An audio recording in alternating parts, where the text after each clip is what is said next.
a little bit early against Alliance, but now they're here against the Liquid, who I feel like is trying to recover, you know? If you just go on CIS forums and you read it, you can't because you don't know Cyrillic, but if it happens, like, you will see that Na'Vi is their new hope. That's their new team. VP, they're no longer friends with them. Na'Vi is their new best friend. They definitely do believe quite a lot in the new squad, especially in these new two boys, Magical and Ilias. Ilias is playing, usually they're 5, and he's super young, but new to the scene and has a lot of potential. Yeah, I think Magical has definitely impressed me quite a bit. Ilias, I feel like I haven't seen as much of him, and you know, he's a support player, a 5 support player at that, so it's not like we very often get to talk about what big playmaking he's doing, but drafting-wise, it seems to be working out really well for Na'Vi. I don't know if he has a particular hand in that. I mean, they have a mastermind when it comes to drafts. They have Mag with them, right? Yeah. That guy has like, what, 260 IQ? Whoa! Okay, an early kill from Taiga as they were able to chase down Zayats, who's probably trying to do a little bit of creep pulling action, but gets caught. Actually, very interesting that he started with the Val, right? He's the position 4, so that's kind of normal, but usually we do see Dooms maxing out Scorched Earth and Infernal Blade a little bit earlier now. Yeah. It just gives you that opportunity to brawl in the lane. It's also interesting that they chose to run the tree in that bottom lane and have the Oracle on up top with the Leshrac. I guess here you've got the setup stun to be able to, you know, throw the Q onto Disruptor and then stun him follow up. I think it's also interesting, but obvious, because you're playing versus Disruptor and Ilias is playing that Disruptor. You want to have the Oracle versus that lane as you're able to purge off the Thunderbolt of Thunderstrike, as long as you don't waste the purge. That incredible amount of damage it's able to do, it gets one shock in, then you purge yourself or your ally, and you're good to go. Exactly. I think also Lash versus Nyx, Kyle was talking about Nyx being super strong versus Lash early on. I think Kyle is not always wrong, but mostly, even in this matchup, I think Lash is pretty good. You have Edict, it goes through Rage. You can just follow him. You don't really care about the Rage on Nyx. But we'll see. Boxy misses that stun, that's not good. Yeah, I didn't expect Crystallize to actually stick on top of him like he did and misses the stun and may just lose his life for it. The Purge comes out with the open wound instantly afterwards, and Kyle was right. I was wrong. Instantly, karma strikes. It really does. That's the caster's curse right there. Oh, look at that. Kyle just struck right up to the casting desk. The analyst. Right, I'll take that. This is why I'm a play-by-play caster, by the way, because I can always set aside my ego and just be like, well, I'm just a play-by-play, you know? I don't have any skin in the game. Listen. If you miss a couple of spells, a couple of stuns like he did, anything can happen. So Kyle knows how's that like. I guess none of us should be talking after that We Play All-Star match where we got bodied really hard. I'm just going to say that me and you, Lizard, our laning phase went okay. We won it. Yeah. That was fine. Hey, Pasha, he's in trouble. Mickey trying to catch him, but the Heaven of the Grace, that regen is just enough to keep Pasha out of the kill zone, 1-1 still.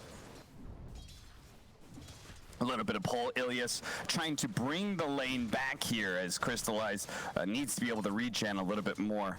Yeah, even though Lash did fall there, if you look at the CS, he's doing extremely well in this top lane. Oh yeah, he's body. 15-4 compared to 9-2. Exactly. Maybe you weren't so wrong, Lizard. No, obviously.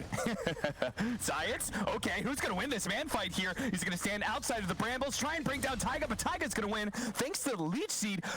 Note that most people aren't picking up Leech Seed right now. They're usually going 2-0-2. Leech Seed got nerfed a little bit in the recent patches. It got its mana increased, so you don't really want that Leech Seed too much early on. But when you're versus Omni Knight and Doom and you're brawling, it's great. Oh, Crystallize is going to turn on to Boxy here as he's being chased down by the Diabolic Edict, but the sun's going to land.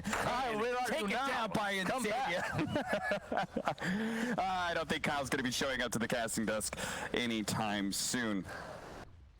How's our mid lane going, by the way? This is the one thing we haven't talked about, and the panel was not really sure how it's going to be directly even. 15-11, 15-11. I think Huskar early on can reach snipers, so it's to be expected. You can't really just out-farm him, at least early on. Once you get a couple of raid bans, it's a little bit easier until qojqva gets level 6, but once that happens, you're always weak. You have to be very careful so that he doesn't jump on top of you. And Sniper's not really who can farm jungle so much, right? Insania is going to be caught here. No levels of the Fate's Edict, so he can't prevent all that magic damage coming his way. Zayat's feeling like he can't go bottom. Oh, I also think that maybe that's where the Leech Seed comes into play, right? If they're trying to do like some creep pulling shenanigans, that Leech Seed could be really effective. Maybe that's how they got that Doom kill in the first place.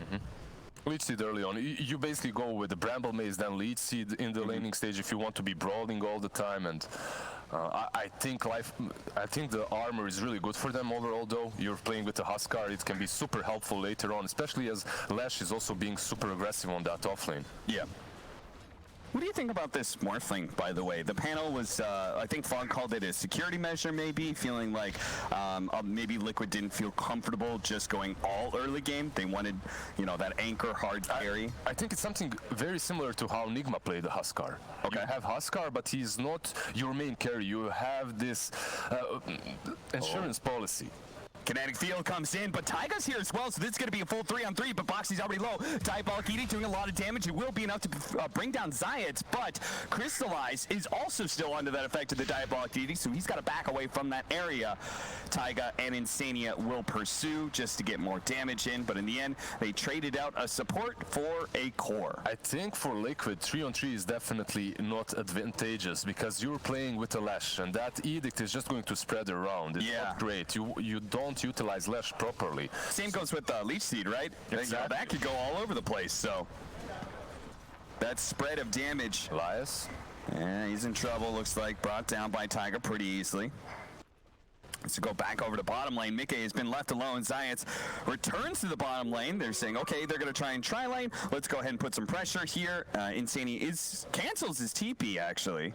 He realized that they can't dive him, so he remains on top. He also uses that time to go a little bit deeper into the jungle to ward it up. They will have eyes on Magical if he tries to rotate or something like this. Won't have eyes here as he actually managed to find an Invis rune. He's going to pop out, try and go for this kill onto Insania. Insania doesn't have a TP. Magical knows that too, so he knows he's got his quarry completely cornered. Insania, well, he's going to find a corner to hide into, and Magical's feeling a little uncomfortable trying to chase in there. Insania makes a break for it with his magic stick, but it's not enough. Eventually, he almost got out. The kill. That was so good because he was communicating with Max, with QoJqva, and he was rotating in. If QoJqva was just a little bit faster, maybe he could have saved him. Oh, Taiga, he's going to die as well. The supports on the side of Liquid just keep on getting picked off, but at the same time, we didn't see it, but Mickey did get a kill on Pasha in a 1v2.